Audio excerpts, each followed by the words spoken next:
ವಿದ್ಯಾರ್ಥಿಗಳೇ, ನನ್ನ ಹೆಸರು ಪ್ರಕಾಶ್ BS. ನಾನು ಶ್ರೀ ಶಂಕರೇಶ್ವರ ಗ್ರಾಮಾಂತರ ಪ್ರೌಢಶಾಲೆಯಲ್ಲಿ ಗಣಿತ ಶಿಕ್ಷಕನಾಗಿ ಸೇವೆ ಸಲ್ಲಿಸ್ತಾ ಇದ್ದೇನೆ.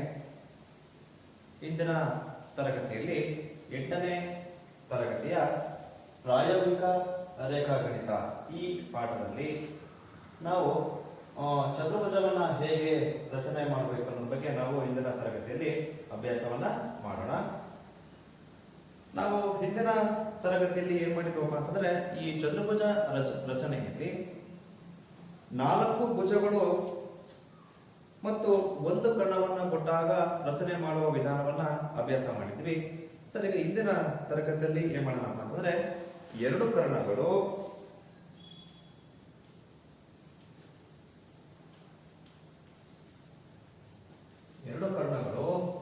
ಮತ್ತು 3 ಭುಜಗಳನ್ನು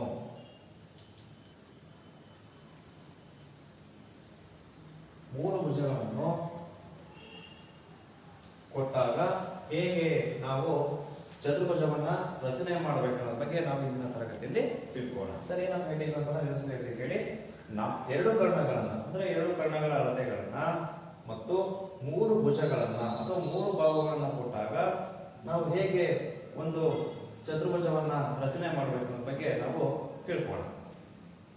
ಸರಿ, ಇದರಲ್ಲಿ ಮೊದಲನೇ ಲೆಕ್ಕ ನೋಡ್ಕೊಳ್ಳೋಣ.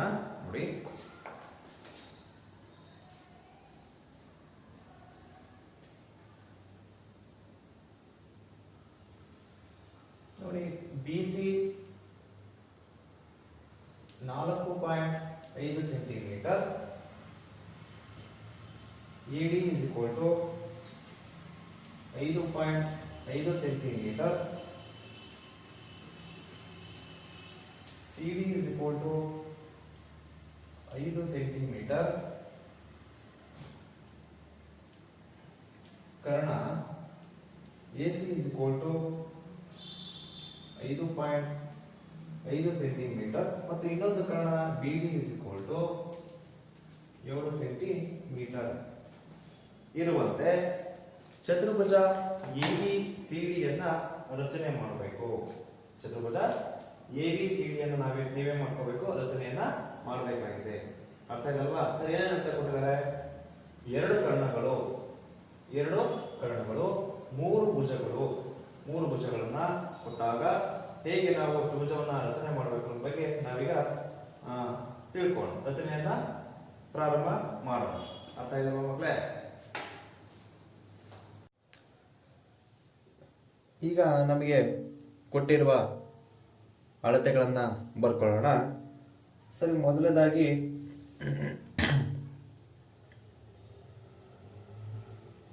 ED is equal to 5.5 centimetre.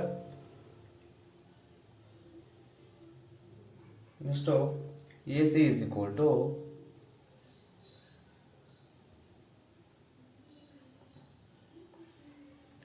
5.5 centimetre ಕೊಟ್ಟಿದ್ದಾರೆ.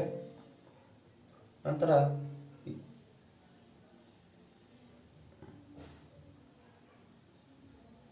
BD is equal to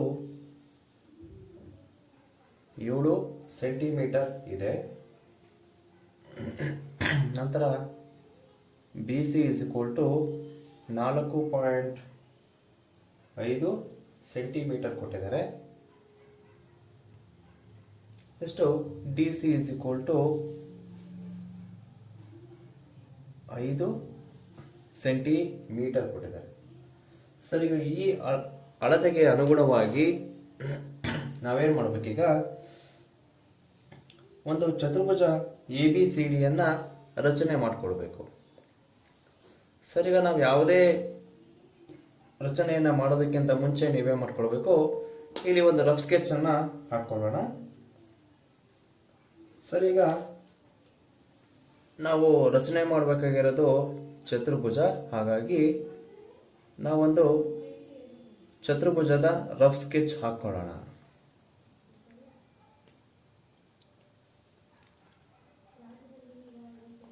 ಅದಕ್ಕೆ ಹೆಸರನ್ನು ಕೊಟ್ಟರೆ ಎ ಬಿ ಸಿ ಮತ್ತು ಡಿ. ಎಷ್ಟು ಕರ್ಣಗಳು?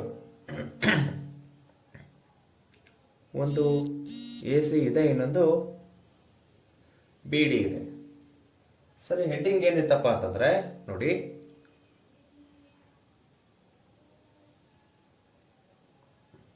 ಮೂರು ಬಾಹುಗಳನ್ನು ಮತ್ತು ಎರಡು ಕರ್ಣಗಳನ್ನು ಕೊಟ್ಟಾಗ ತ್ರಿಭುಜವನ್ನ ಹೇಗೆ ನಾವು ರಚನೆ ಮಾಡಬೇಕು ಅನ್ನೋದು. ಸರಿಗ ಈ ಅಳತೆಗಳನ್ನು ನಾವೇನು ಮಾಡ್ಕೊಳ್ಳೋಣ, ಹಾಕೊಂಡ್ಬಿಡೋಣ. 4.5 centimetre, D C 5 centimetre. Next B D is equal to ಎಷ್ಟಿದೆ, 7 ಸೆಂಟಿಮೀಟರ್. ನೆಕ್ಸ್ಟು ಎ ಡಿ ಎಷ್ಟು ಕೊಟ್ಟಿದ್ದಾರಪ್ಪ ಅಂತಂದರೆ 5.5 ಸೆಂಟಿಮೀಟರ್. ಇನ್ಯಾವ್ದು ಅಳ್ತಿದೆ ನೋಡಿ. ಮತ್ತು ಎ ಸಿ ಎಷ್ಟು ಕೊಟ್ಟಿದ್ದಾರೆ, ಅದು ಕೂಡ 5.5 ಸೆಂಟಿಮೀಟರ್ ಇದೆ.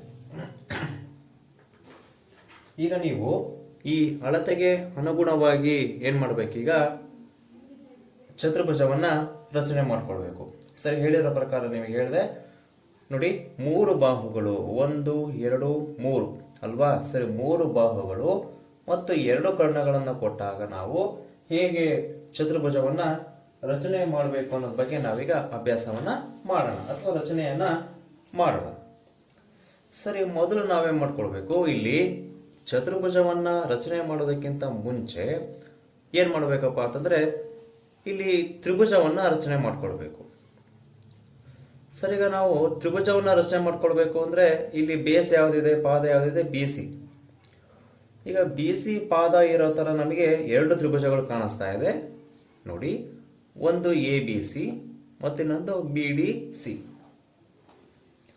ಈಗ ನಾವು ಎ ಬಿ ಸಿ ರಚನೆ ಮಾಡೋಣ ಅಂತ ನೋಡ್ತಾ ಹೋದ್ರೆ ಇಲ್ಲೇನಾಗುತ್ತೆ, ಎ ಬಿ ಸಿಯಲ್ಲಿ ಬಿ ಸಿ ಪಾದ ಇದೆ, ಎ ಸಿ ಅಳತೆ 5.5 ಸೆಂಟಿಮೀಟರ್ ಕೊಟ್ಟಿದ್ದಾರೆ. ಸರಿ, ಇನ್ನೊಂದು ಬಾಹುದು ಅಳತೆ ನಮಗೆ ಕೊಟ್ಟಿಲ್ಲ. ಹಾಗಾಗಿ ನಾವು ಇಲ್ಲಿರುವ ಅಳತೆ ತಗೊಂಡು ನಾವು ತ್ರಿಭುಜ ಎ ಬಿ ಸಿಯನ್ನು ರಚನೆ ಮಾಡೋದಕ್ಕೆ ಸಾಧ್ಯ ಆಗೋದಿಲ್ಲ. ಹಾಗಾಗಿ ನಾವೀಗ ಬಿ ಡಿ ಸಿ ಕಡೆ ಹೋಗೋಣ. ಸರಿ, ಈಗ ಬಿ ಡಿ ಸಿ ಕಡೆ ಹೋಯ್ತು ಅಂತಂದ್ರೆ ಇಲ್ಲಿ ನೋಡಿ, ಪಾದ ಬಿ ಡಿ ಸಿಯಲ್ಲಿ ಪಾದ ಬಿ ಸಿ ಕೊಟ್ಟಿದ್ದಾರೆ, ಮತ್ತೆ ಡಿ ಸಿ ಕೊಟ್ಟಿದ್ದಾರೆ, ಮತ್ತೆ ಬಿ ಡಿ ಕೂಡ ಕೊಟ್ಟಿದ್ದಾರೆ. ಅಂದ್ರೆ 3 ಬಾಹುಗಳ ಅಳತೆನೂ ಕೂಡ ನಮಗೆ ಗೊತ್ತಿದೆ. ಹಾಗಾಗಿ ನಾವೇನ್ ಮಾಡ್ಕೋಬಹುದು, ನಾವು ಈ 3 ಅಳತೆಗಳನ್ನ ಬಳಕೆ ಮಾಡಿಕೊಂಡು ತ್ರಿಭುಜ ಬಿ ಡಿ ಸಿಯನ್ನ ರಚನೆಯನ್ನ ಮಾಡ್ಕೊಳ್ಬಹುದು. ಹಾಗಾದ್ರೆ ವಿದ್ಯಾರ್ಥಿಗಳೇ, ಮೊದಲು ನಾವೇನ್ ಮಾಡೋಣ, ತ್ರಿಭುಜ ಬಿ ಡಿ ಸಿಯನ್ನ ರಚನೆ ಮಾಡೋಣ. ಹಾಗಾದ್ರೆ ಸರ್, ಈಗ ಪಾದ ಎಷ್ಟಿದೆ, 4.5 ಸೆಂಟಿಮೀಟರ್. ಸರಿ, ಮೊದಲು ನಾವೇನ್ ಮಾಡೋಣ, ಪಾದದ ಅಳತೆ ಎಷ್ಟಿದೆಯೋ ಅದನ್ನ ಹೇಳ್ಕೊಂಡ್ಬಿಡೋಣ. ಸರಿ, ಎಷ್ಟಿದೆ, 4.5 ಸೆಂಟಿಮೀಟರ್. ಸರಿ, 4.5 ಸೆಂಟಿಮೀಟರ್ ಉದ್ದದ ಒಂದು ರೇಖೆನ ಎಳ್ಕೊಂಡ್ಬಿಟ್ಟು ಪಾದ ಯಾವುದು, ಬಿ ಮತ್ತೆ ಸಿ, 4.5 ಸೆಂಟಿಮೀಟರ್. ಹೌದಲ್ವಾ? ಸರಿ, ಈಗ ಪಾದ ಎಳ್ಕೊಂಡ್ಮೇಲೆ ಉಳ್ಕೊಂಡಿರೋ ಬಾಹುಗಳು ಯಾವುದು, ಒಂದು ಬಿ ಡಿ ಮತ್ತು ಇನ್ನೊಂದು ಯಾವುದು, ಡಿ ಸಿ. ಸರಿ, ಈಗ ನೀವೇ ಮಾಡ್ಕೊಳ್ಬೇಕು, ಬಿ ಡಿ ಅಳತೆ ಎಷ್ಟಿದೆಯೋ ಅದನ್ನ ಸ್ಕೈವರಲ್ಲಿ ತಗೊಂಡು ಒಂದು ಕಂಸ ಹೇಳ್ಕೊಳ್ಬೇಕು. ನಂತರ ಸಿ ಡಿ ಅಳತೆ ಎಷ್ಟಿದೆಯೋ ಅದನ್ನ ಸ್ಕೈವರಲ್ಲಿ ತಗೊಂಡು ನಾವೇನ್ ಮಾಡ್ಕೊಳ್ಬೇಕು, ಮುಂಚೆ ಹೇಳ್ತಿರುವ ಕಂಸವನ್ನ ಕಟ್ ಮಾಡುವ ತರ ನಾವು 2ನೇ ಕಂಸವನ್ನ ಹೇಳ್ಕೊಳ್ಬೇಕು. ಹಾಗಾದ್ರೆ ಮೊದಲು ನಾವೇನ್ ಮಾಡೋಣ, ಬಿ ಡಿನ ಅಳತೆ ಎಷ್ಟಿದೆಯೋ ಅದನ್ನ ಸ್ಕೈವರಲ್ಲಿ ತೆಗೆದುಕೊಳ್ಳೋಣ. ಸರಿಗ ನೋಡಿ, ಬಿ ಡಿ ಅಳತೆ ಎಷ್ಟಿದೆ, 7 ಸೆಂಟಿಮೀಟರ್.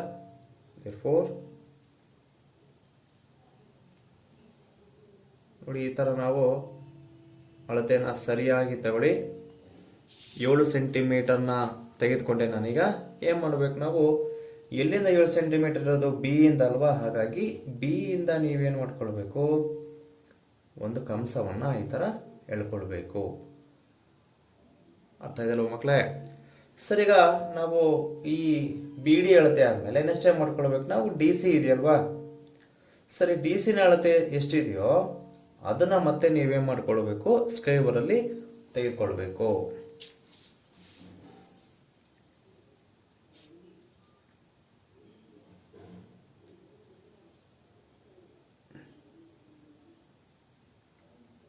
ಸರಿ, ಈ ರೀತಿ 5 ಸೆಂಟಿಮೀಟರ್ನ ತಗೊಂಡು ಏನು ಮಾಡ್ಕೊಳ್ಬೇಕು ನಾವು ಸಿ ನಲ್ಲಿ ಇಟ್ಕೊಂಡು ಆಲ್ರೆಡಿ ನೀವೇನು ಕಂಸವನ್ನು ಎಳ್ಕೊಂಡಿದ್ರೋ ಅದನ್ನು ಕಟ್ ಮಾಡೋ ಥರ ನಾವು ಇನ್ನೊಂದು ಕಂಸವನ್ನು ಎಳ್ಕೊಳ್ಬೇಕು.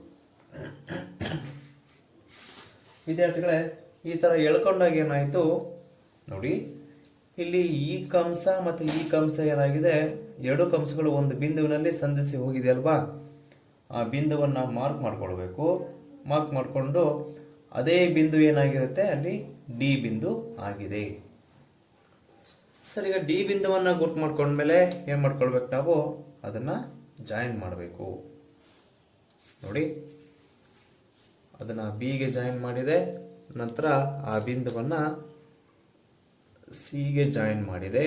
ಈಗ ನಮಗೆ ಏನು ಬಂತಪ್ಪ ಅಂತಂದರೆ ಒಂದು ಬಿ ಡಿ ಸಿ ಅನ್ನ ತ್ರಿಭುಜ ರಚನೆ ಮಾಡಿದ್ದಾಯಿತು. ಬಿ ಡಿ ಅಳತೆ ಎಷ್ಟಿದೆ ಅದನ್ನು ಬರ್ಕೊಂಬಿಡೋಣ. ಟಿ ಸಿ ಅಳತೆ ಎಷ್ಟಿದೆಯೋ ಅದನ್ನು ಕೂಡ ಬರ್ಕೊಂಬಿಡೋಣ. ಈಗ ನಾವೇನು ಮಾಡ್ಕೊಂಡ್ವಿ, ತ್ರಿಭುಜ ಬಿ ಡಿ ಸಿ ಅನ್ನ ರಚನೆ ಮಾಡಿದ್ದಾಯಿತು.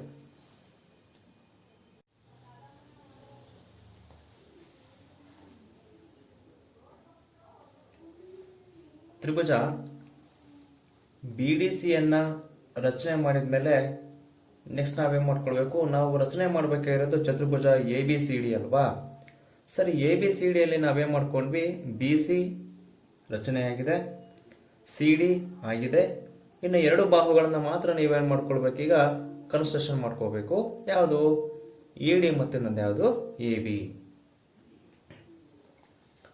ಈಗ ನೋಡಿ, ಎ ಡಿ ಅಳತೆ ಎಷ್ಟಿದೆಯೋ ಅದನ್ನ ಏನು ಮಾಡ್ಕೊಳ್ಬೇಕು, ನಾವೀಗ ಸ್ಕೈವರ್ ತಗೊಂಡು ಡಿ ಇಂದ ಏನು ಮಾಡ್ಕೊಳ್ಬೇಕು, ಒಂದು ಕಂಸವನ್ನು ಎಳ್ಕೊಳ್ಬೇಕು. ಹೌದಲ್ವ ವಿದ್ಯಾರ್ಥಿಗಳೇ? ಸರಿ, ಎಳ್ಕೊಂಡ್ಮೇಲೆ ಈಗ ಬಿ ಇಂದ ಎಗೆ ಅಳತೆ ಕೊಟ್ಟಿಲ್ಲಲ್ವಾ, ಹಾಗಾಗಿ ನಾವು ಇದನ್ನು ನೇರವಾಗಿ ಡ್ರಾ ಮಾಡ್ಕೊಳಕ್ಕೆ ಬರೋದಿಲ್ಲ. ಹಾಗಾಗಿ ನಾವು ಸುಮ್ಮನೆ ಕ್ಯಾಶುವಲ್ ಆಗಿ ನೋಡೋದಾದರೆ ಇಲ್ಲಿ ಡಿ ಸಿ ಪಾದ ಇಟ್ಕೊಂಡು ಏನಾಗಿದೆ, ಒಂದು ತ್ರಿಭುಜ ಉಂಟಾಗಿದೆ. ಯಾವುದು ನೋಡಿ, ಇಲ್ಲಿ ಡಿ ಎ ಸಿ ಅನ್ನೋ ತ್ರಿಭುಜ ಕಾಣಿಸ್ತಾ ಇದೆ ಅಲ್ವಾ. ಸರಿ, ಇದರಲ್ಲಿ ಮೂರು ಬಾಹುಗಳು ಕೂಡ ಗೊತ್ತಿದೆ. ಯಾವುದು ಪಾದ ಡಿ ಸಿ ಗೊತ್ತಿದೆ, ಮತ್ತೆ ಎ ಸಿ ಅಳತೆ ಗೊತ್ತಿದೆ, ಮತ್ತೆ ಇನ್ನೊಂದು ಯಾವುದು ಎ ಡಿ ಅಳತೆ ಗೊತ್ತಿದೆ. ಸರಿ, ಮೂರು ಅಳತೆಗಳು ಗೊತ್ತಿದ ಮೇಲೆ ನಾವೇನು ಮಾಡ್ಕೊಳ್ಬೋದು, ಈ ತ್ರಿಭುಜವನ್ನು ಹೇಳ್ಕೊಡ್ಬೋದು. ಹಾಗಾದರೆ ನೋಡಿ,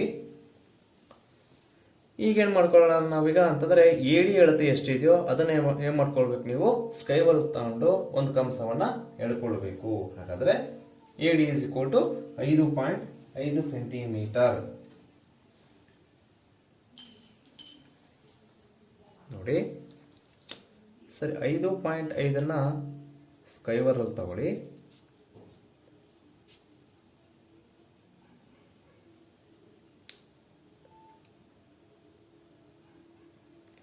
ಸರಿ, ತಗೊಂಡು ಏನು ಮಾಡ್ಕೊಳ್ಬೇಕು, ಎಲ್ಲಿಂದ ಕಂಸ ಹೇಳ್ಕೊಳ್ಬೇಕಪ್ಪ ಅಂತಂದರೆ ಡಿ ಇಂದ ಎಗೆ ಏನು ಮಾಡ್ಕೊಳ್ಬೇಕು, ಒಂದು ಕಂಸವನ್ನು ಈ ರೀತಿ ಹೇಳ್ಕೊಂಬಿಡೋಣ.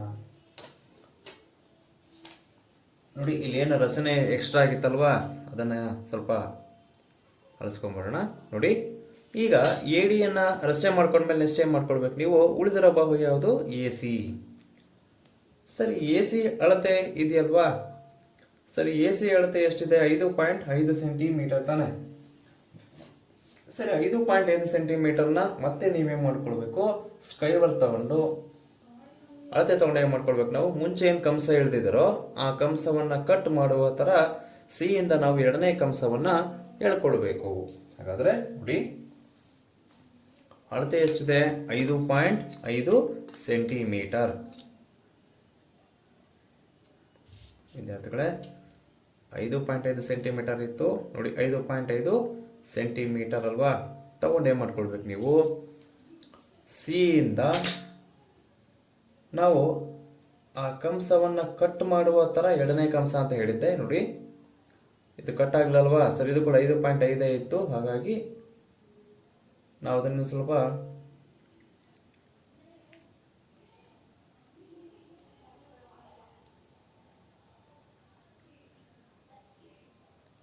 ಸರಿ ನೋಡಿ, ಈಗ ಏನಾಯ್ತು, ಈ ಎರಡು ಕಂಸಗಳು ಅಂದರೆ ಈ ಎ ಡಿ ಮತ್ತೆ ಈ ಸಿ ಎ ಏನಾಗಿದೆ, ಎರಡು ಒಂದು ಕಡೆ ಒಂದು ಬಿಂದುವಿನಲ್ಲಿ ಮೀಟ್ ಆಗಿದೆ ಅಲ್ವಾ. ಸರಿ, ಆ ಬಿಂದುವನ್ನ ಗುರ್ತು ಮಾಡ್ಕೊಂಡ್ಬರೋಣ. ಗುರ್ತು ಮಾಡಿಕೊಂಡು ಅದಕ್ಕೆ ಒಂದು ಹೆಸರನ್ನ ಕೂಡ ಕೊಡೋಣ. ಯಾವುದೋ ಇಲ್ಲಿರೋದು ಎ ಅಲ್ವಾ, ಹಾಗಾಗಿ ನಾವೀಗ ಎ ಬಿಂದುವನ್ನ ಗುರ್ತು ಮಾಡ್ಕೊಂಡಿದ್ದಾಯಿತು. ಈಗ ನೀವೇನು ಮಾಡ್ಕೊಳ್ಬೇಕು ನೋಡಿ, ಸರಿ ಈ ಥರ ಹೇಳ್ಕೊಂಡ್ರೆ ಕಂಸ ನಮಗೇನು ಬೇಕಾಗಿಲ್ಲ ಅನ್ಸುತ್ತೆ ಕಾರಣ, ಹಾಗಾಗಿ ನಾವು ಎ ಬಿ ಹೇಳ್ಕೊಂಡ್ಬಿಡ್ತೀನಿ. ಮತ್ತು ಎ ಡಿಯನ್ನು ಡ್ರಾ ಮಾಡ್ಕೊಂಡ್ಬಿಡ್ತೀನಿ. ಸರಿ, ಅಳತೆ ಎಷ್ಟಿದೆ, 5.5 ಸೆಂಟಿಮೀಟರ್. ಹಾಗಾದರೆ ಈಗ ನಾವೇನು ಮಾಡ್ದಂಗಾಯಿತು, ಕೊಟ್ಟಿರುವ ಅಳತೆಗೆ ಅಂದರೆ ಈ 3 ಬಾಹುಗಳನ್ನು ಮತ್ತೆ 2 ಕರ್ಣಗಳನ್ನು ಕೊಟ್ಟಾಗ ನಾವು ಹೇಗೆ ಅಂದರೆ ಯಾವ ವಿಧಾನವನ್ನು ಬಳಕೆ ಮಾಡ್ಕೊಂಡು ನಾವು ಚತುರ್ಭುಜವನ್ನು ರಚನೆ ಮಾಡ್ಕೋಬೇಕು ಅನ್ನೋದ್ರ ಬಗ್ಗೆ ನಾವು ಇಂದಿನ ತರಗತಿಯಲ್ಲಿ ಅಭ್ಯಾಸವನ್ನು ಮಾಡಿದ್ದೀವಿ. ಹೌದಲ್ವ ವಿದ್ಯಾರ್ಥಿಗಳೇ? ಸರಿಗ ಇದನ್ನು ಕೂಡ ಜಾಯಿನ್ ಮಾಡ್ಕೊಂಡ್ಬಿಡೋಣ. ಯಾವುದು ಎ ಸಿಯನ್ನು ಹೇಳ್ಕೊಂಡ್ಬಿಡೋಣ. ಅಳತೆ ಎಷ್ಟಿದೆ, 5.5 ಸೆಂಟಿಮೀಟರ್. ಅರ್ಥ ಇದೆ ವಿದ್ಯಾರ್ಥಿಗಳೇ?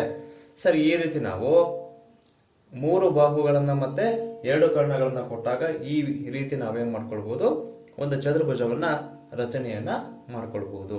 ಅರ್ಥ ಆಗಿದಲ್ವಾ?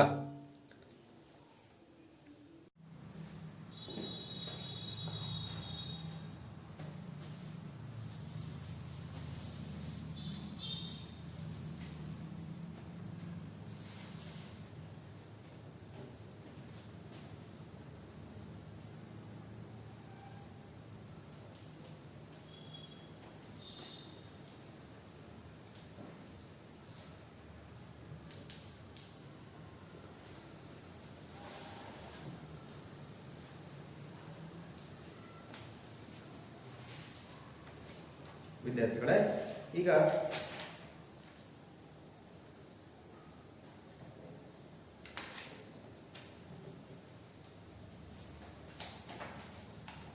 ಎರಡು ಪಾರ್ಶ್ವಬಾಹುಗಳು ಮತ್ತು 3 ಕೋನಗಳನ್ನು ಕೊಟ್ಟಾಗ ಹೇಗೆ ನಾವು ತ್ರಿಭುಜವನ್ನ ರಚನೆ ಮಾಡಬೇಕು ಅನ್ನೋದ್ರ ಬಗ್ಗೆ ನಾವೀಗ ತಿಳ್ಕೊಳ್ಳೋಣ. ನೋಡಿ, ಏನು, 2 ಪಾರ್ಶ್ವಬಾಹುಗಳು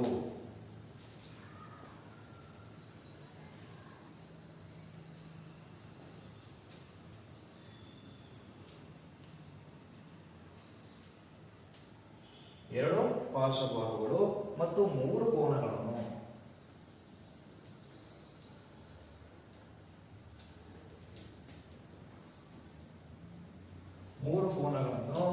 ಕೊಟ್ಟಾಗ ನಾವು ಹೇಗೆ ಚತುರ್ಭುಜವನ್ನ ರಚನೆ ಮಾಡಬೇಕನ್ನೋದ್ರ ಬಗ್ಗೆ ನಾವೀಗ ತಿಳ್ಕೊಳ್ಳೋಣ. ನೋಡಿ, ಲೆಕ್ಕ ಈ ರೀತಿ ಇದೆ ನೋಡಿ. MI is equal to 3.5 centimetre, IS is equal to 6.5 centimetre ಮತ್ತು ಕೋನ M is equal to 75 degree, I is equal to 105 degree ಮತ್ತು ಕೋನ S is equal to 120 degree ಇರುವಂತೆ MIST ಚತುರ್ಭುಜವನ್ನ ರಚನೆ ಮಾಡಬೇಕು. ಇಲ್ಲಿ ನಿಮಗೆ ಎಷ್ಟು ಕೋನಗಳು ಕೊಟ್ಟಿದ್ದಾರೆ, 3 ಕೋನಗಳನ್ನು ಕೊಟ್ಟಿದ್ದಾರೆ ಮತ್ತೆ 2 ಪಾರ್ಶ್ವಬಾಹುಗಳನ್ನ ಕೊಟ್ಟಿದ್ದಾರೆ. ಇದಕ್ಕೆ ಅನುಗುಣವಾಗಿ ನೀವೇನ್ ಮಾಡಬೇಕಾಗಿದೆ, ಈಗ ಒಂದು ಚತುರ್ಭುಜವನ್ನ ರಚನೆಯನ್ನ ಮಾಡಬೇಕು. ಅರ್ಥ ಆಗಿದೆಯಾ?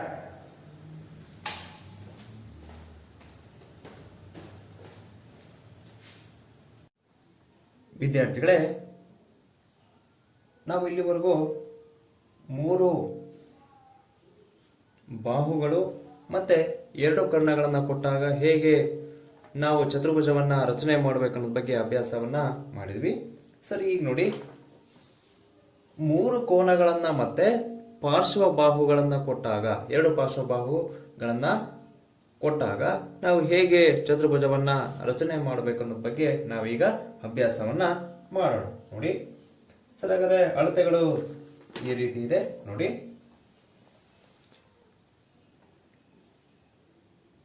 ನೋಡಿ, MI is equal to ಎಷ್ಟಿದೆ, 3.5 ಸೆಂಟಿಮೀಟರ್ ನಂತರ ನೋಡಿ ಸರಿ ಎಸ್ ಐ ಎಷ್ಟು ಕೊಟ್ಟಿದ್ದಾರಪ್ಪ ಅಂತಂದರೆ 6.5 ಸೆಂಟಿಮೀಟರ್. ನಂತರ ಕೋನ M is equal to 75 degree. ಕೋನ I is equal to 105 degree. ನಂತರ ಕೋನ ಎಸ್ ಇಸ್ ಈಕ್ವಲ್ ಟು ಎಷ್ಟು ಕೊಟ್ಟಿದ್ದಾರೆ ಅಂತಂದರೆ 120 ಡಿಗ್ರಿ ಇರುವಂತೆ ನಾವೇನು ಮಾಡಬೇಕೀಗ, ಒಂದು ಎಮ್ ಐ ಎಸ್ ಟಿ ಅನ್ನುವಂತಹ ಒಂದು ಚತುರ್ಭುಜವನ್ನು ಏನು ಮಾಡ್ಕೊಳ್ಬೇಕು, ರಚನೆಯನ್ನು ಮಾಡ್ಕೊಳ್ಬೇಕು. ಹೌದಲ್ಲ ವಿದ್ಯಾರ್ಥಿಗಳೇ? ಸರ್ ಈಗ ರಚನೆ ಮಾಡ್ಕೊಳ್ಬೇಕಲ್ವಾ? ಸರ್ ಏನೇನು ಕೊಟ್ಟಿದ್ದಾರೆ? 3 ಕೋನಗಳನ್ನು ಕೊಟ್ಟಿದ್ದಾರೆ, ನಂತರ 2 ಪಾರ್ಶ್ವಭಾವಗಳನ್ನು ಕೊಟ್ಟಿದ್ದಾರೆ. ಸರ್ ಇದನ್ನು ಬಳಕೆ ಮಾಡ್ಕೊಂಡು ನೀವೇ ಮಾಡ್ಕೋಬೇಕೀಗ ಎಮ್ ಐ ಎಸ್ ಟಿ ಚತುರ್ಭುಜವನ್ನು ರಚನೆ ಮಾಡ್ಕೊಳ್ಬೇಕು. ಸರಿ, ಹಾಗಾದರೆ ನೀವು ರಚನೆ ಮಾಡೋಕ್ಕಿಂತ ಮುಂಚೆ ಏನು ಮಾಡ್ಕೊಳ್ಬೇಕು, ಒಂದು ರಫ್ ಸ್ಕೆಚ್ ಹಾಕೊಂಡ್ಬಿಡೋಣ. ನೋಡಿ,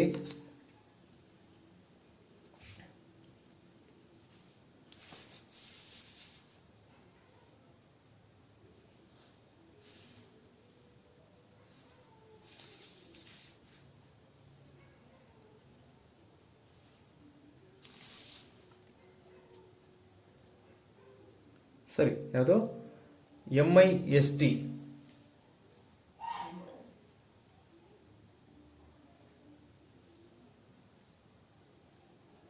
ಸರಿ, ಎಮ್ ಐ ಎಸ್ ಟಿ ಚತುರ್ಭುಜವನ್ನು ನಾವು ರಚನೆ ಮಾಡಬೇಕಾಗಿದೆ. ಸರ್ ಈಗ ಕೊಟ್ಟಿರುವ ಅಳತೆಗಳನ್ನು ನಾವೇ ಮಾಡ್ಕೊಳ್ಳೋಣ, ಈ ರಫ್ ಸ್ಕೆಚ್ಗೆ ಹಾಕೊಂಬಿಡೋಣ. ನೋಡಿ, ಕೋನ ಎಮ್ ಎಷ್ಟು ಕೊಟ್ಟಿದ್ದಾರೆ? 75 ಡಿಗ್ರಿ. ಸರಿ, 75 ಡಿಗ್ರಿ ನಮಗೆ ಸ್ಟ್ರೈಟ್ ಲೈನ್ ಬರೋದಿಲ್ಲ, ಇದು ರಫ್ ಸ್ಕೆಚ್ ಆಗಿರೋದ್ರಿಂದ ನಾವೇನು ಮಾಡ್ಕೊಳ್ಬೋದು, ಜಸ್ಟ್ ಆ ಕೋನದ ಅಳತೆಯನ್ನು ನಾವಿಲ್ಲಿ ಮೆನ್ಷನ್ ಮಾಡ್ಕೊಂಬಿಡೋಣ. ಕೋನ ಐ ಎಷ್ಟು ಕೊಟ್ಟಿದ್ದಾರೆ? 105 ಡಿಗ್ರಿ. ಎಮ್ ಐನ ಅಳತೆ 3.5 ಸೆಂಟಿಮೀಟರ್. ನಂತರ ಎಸ್ ಐನ ಅಳತೆ ಎಷ್ಟು ಕೊಟ್ಟಿದ್ದಾರೆ? 6.5 ಸೆಂಟಿಮೀಟರ್.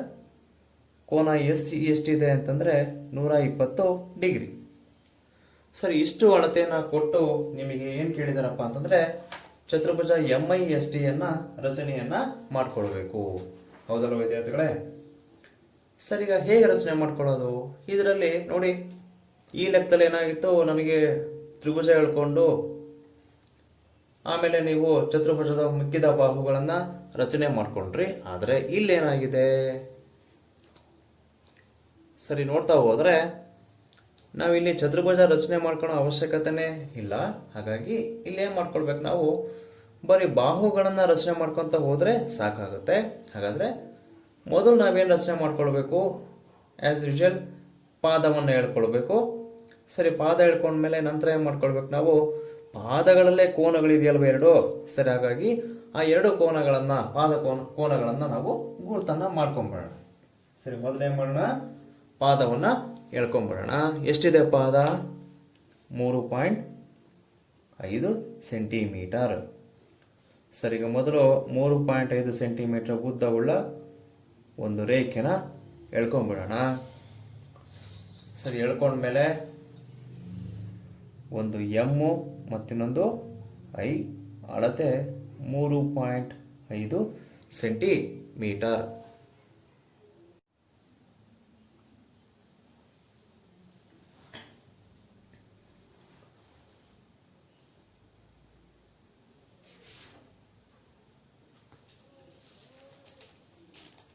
ವಿದ್ಯಾರ್ಥಿಗಳೇ, ನಾವೀಗ ಪಾದವನ್ನು ಹೇಳ್ಕೊಂಡ್ಮೇಲೆ ಈಗ ಪಾದ ಕೋನಗಳನ್ನು ಗುರುತು ಮಾಡ್ಕೊಳ್ಳೋಣ. ಸರಿ, ಪಾದ ಕೋನ ಎಷ್ಟು ಕೊಟ್ಟಿದ್ದಾರೆ ಅಂತ ನೋಡ್ತಾ ಹೋದರೆ, ಸರಿ ಎಮ್ಮಲ್ಲಿ ಎಷ್ಟಿದೆ ಕೋನ ಅಂತಂದರೆ 75 ಡಿಗ್ರಿ ಇದೆ. ಹಾಗಾಗಿ ನಾವು 75 ಡಿಗ್ರಿಯನ್ನು ಹೇಳ್ಕೊಳ್ಬೇಕು.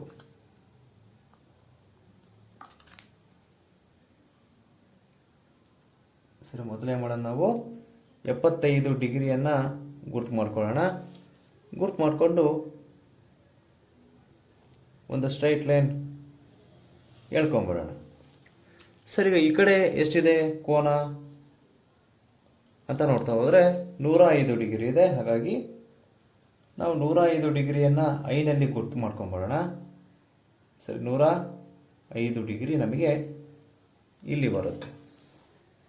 ಸರಿ, ಈಗ 105 ಡಿಗ್ರಿಯನ್ನು ನಾವು ಐಗೆ ಸೇರಿಸೋಣ. ನೋಡಿ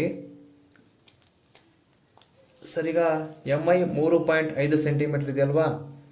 ಸರ್, ನಾವು 75 ಡಿಗ್ರಿ ಕೋನವನ್ನು ಗುರ್ತು ಮಾಡ್ಕೊಂಡಿದ್ದಾಯಿತು. ಅದೇ ಥರ ಐಯಲ್ಲಿ ನಾವು 105 ಡಿಗ್ರಿ ಕೋನವನ್ನು ಗುರ್ತು ಮಾಡ್ಕೊಂಡಿದ್ದಾಯಿತು. ಈಗ ನಾವೇನು ಉಳ್ಕೊಂಡಿದೆ, ನಮಗೆ 6.5 ಸೆಂಟಿಮೀಟರ್ನ ನಾವು ಈ 105 ಡಿಗ್ರಿಯನ್ನು ಗುರ್ತು ಮಾಡ್ಕೊಂಡಿದ್ದೀವೋ ಆ ರೇಖೆಯ ಮೇಲ್ಗಡೆ ನಾವು 6.5 ಸೆಂಟಿಮೀಟರ್ನ ಕಟ್ ಮಾಡಿಕೊಂಡ್ರೆ ನಮಗೆ ಎಸ್ ಬಿಂದು ಸಿಗುತ್ತೆ. ಅಲ್ಲಿ ನಮಗೆ ಇನ್ನೊಂದು ಬಾಹುವನ್ನು ನಾವು ಗುರ್ತು ಮಾಡ್ಕೊಂಡಂಗಾಗುತ್ತೆ. ಸರಿ, ಈಗ ನಾವೇನು ಮಾಡ್ಕೊಳ್ಳೋಣ, ಸ್ಕ್ರೀವರಲ್ಲಿ 6.5 ಸೆಂಟಿಮೀಟರ್ನ ತಗೊಂಡು ಒಂದು ಕಂಸವನ್ನು ಎಳ್ಕೊಂಬಿಡೋಣ. ಎಷ್ಟಿದೆ ಹೇಳುತ್ತೆ, 6.5 ಸೆಂಟಿಮೀಟರ್.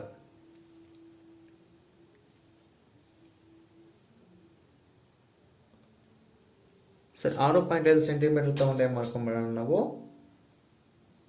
ಒಂದು ಕಂಸವನ್ನು ಎಳ್ಕೊಂಬಿಡೋಣ. ಸರಿ, ಈಗ ಆ ಬಿಂದುವು ಏನಾಗಿರಲಿ, ಎಸ್ ಆಗಿರಲಿ.